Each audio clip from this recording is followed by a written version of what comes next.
Juste avant de commencer les amis, petit message pour vous dire que toutes les vidéos cette saison vont être disponibles en podcast. J'ai eu quelques soucis techniques l'année dernière, mais cette saison je m'y engage, vous trouverez mon contenu disponible sur vos plateformes préférées peu de temps après la sortie sur YouTube. Alors n'hésitez pas à aller jeter un coup d'œil, à donner une note si possible pour la visibilité, et à profiter du podcast dans les transports en commun, à la salle de sport et où vous voulez. Merci beaucoup.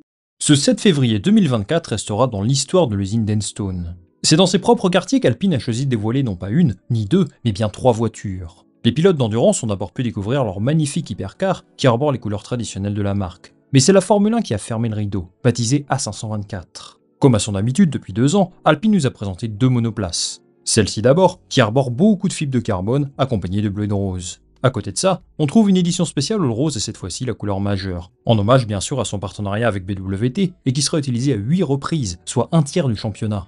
Par rapport aux saisons dernières, je trouve le travail artistique vraiment très réussi cette année. C'est le fruit d'une collaboration avec l'artiste Felipe Pantone, et je dois dire que j'aime bien le résultat final. Encore une fois, l'aiguille et les couleurs c'est propre à chacun, mais je suis vraiment impatient de voir ce que ça donne en piste. Comme Williams et Sauber, Alpine a choisi de laisser de la fibre de carbone nue sur la voiture, toujours dans un objectif de réduction de poids.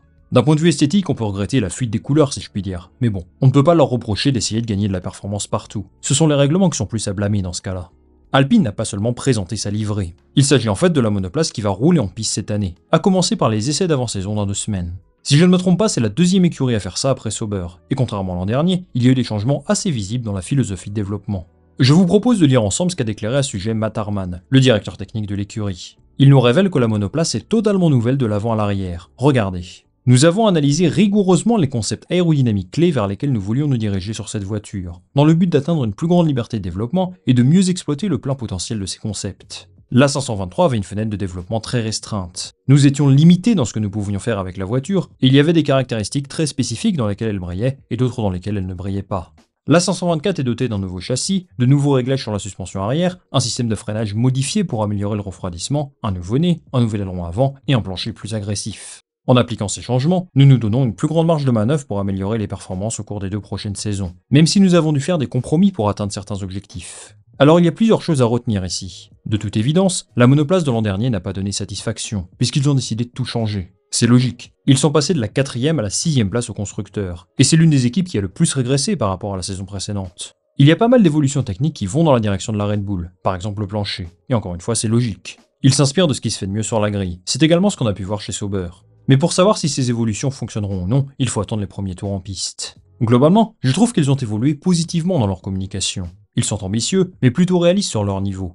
L'an dernier, avec Zavnauer et Rossi, il y avait une sorte d'optimisme permanent en public, surtout lorsque la monoplace était clairement décevante au début.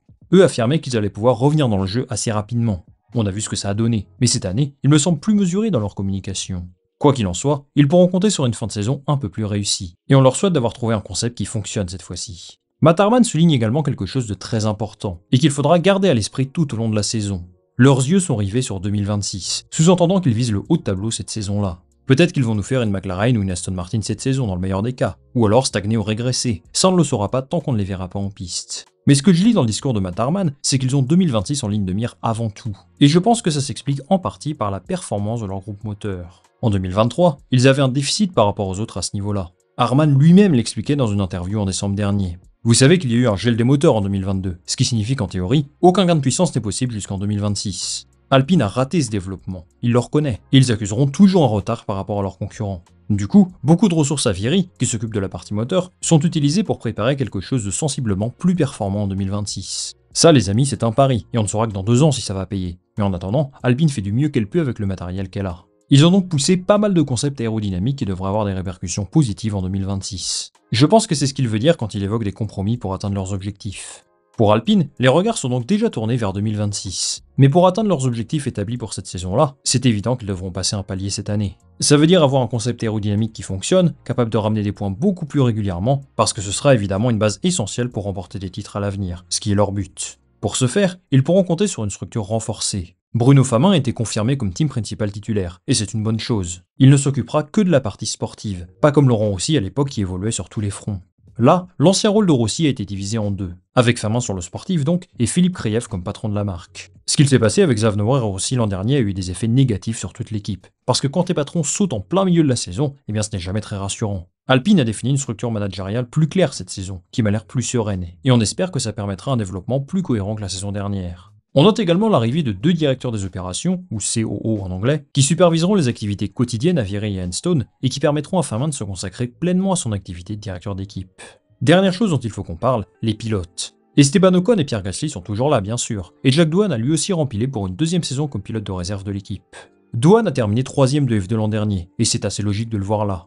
Ce qui est étonnant, c'est qu'il ne participera à aucune compétition automobile cette année. Il sera présent à toutes les courses et fera du travail en simulateur, un peu comme Mick Schumacher chez Mercedes en 2023. Gasly et Ocon sont en fin de contrat cette année, et si l'un des deux décide de s'orienter vers une autre équipe, il a une chance d'obtenir un baquet à l'issue de la saison. Victor Martin, c'est évidemment un candidat très sérieux lui aussi si ce scénario se produit, mais il devra remporter la Formule 2 à mon avis. La concurrence sera rude, mais il a certainement les qualités pour le faire, et on ne peut que lui souhaiter ça. Si je vous parle de ça, c'est parce qu'Esteban Ocon a clairement laissé une porte ouverte à Mercedes lors de cette présentation, et ce n'est pas vraiment étonnant. Il a confirmé avoir certains liens contractuels avec eux, et qu'il est toujours un jeune pilote Mercedes sur quelques aspects.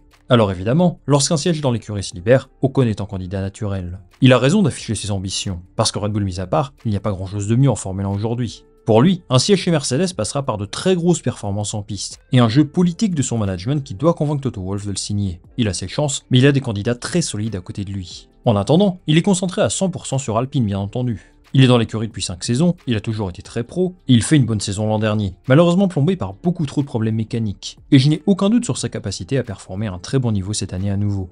Il faudra donc surveiller sa situation cette saison. On évoquait également il y a quelques semaines des liens entre lui et Sauber, pour préparer l'arrivée d'Audi. J'ai fait une vidéo à ce sujet si vous souhaitez en savoir plus, mais ce qu'il faut retenir, c'est qu'Ocon pourrait bien être un acteur majeur du marché des transferts cette année. Quant à Pierre Gasly, eh bien son exercice 2023 a été vraiment bon. C'était sa première année en dehors du giron Red Bull, et s'il a eu besoin de quelques grands prix d'adaptation, il a offert satisfaction à toute son équipe, avec comme point d'orgue un joli podium décroché à Zandvoort, imitant ainsi la performance d'Ocon à Monaco. En interview à Enstone, il a confirmé sa volonté de se battre à l'avant de la grille dès que possible. Ça ne devrait pas être réalisable avec Alpine pour l'instant, mais plus le temps passe, plus j'ai l'impression que les options sur le marché sont assez limitées pour lui. Il n'est pas vraiment cité dans les grosses rumeurs de transfert pour les grosses équipes. Red Bull c'est mort, il semblerait y avoir d'autres candidats devant lui chez Mercedes, alors qu'il avait une belle petite cote là-bas il y a un moment. S'il évolue au même niveau que l'an dernier, je n'ai aucun doute sur son futur en Formule 1, et on verra bien les offres qui seront à sa disposition pendant la saison. Dans tous les cas, je ne vois pas pourquoi Alpine ne chercherait pas à le prolonger.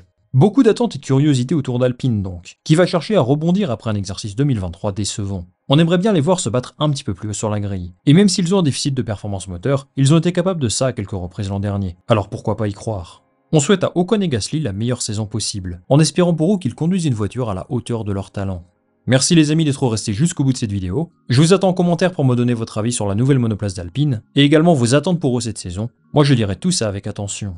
Comme d'habitude, si cette vidéo vous a plu, je vous invite à liker, à la partager autour de vous, et bien sûr à vous abonner pour m'offrir du soutien et de la visibilité. On va se retrouver dès demain pour parler de la monoplace de Visa Cash App RB Formula One Team, ou Toro Rosso si vous voulez. Allez, salut, à la prochaine.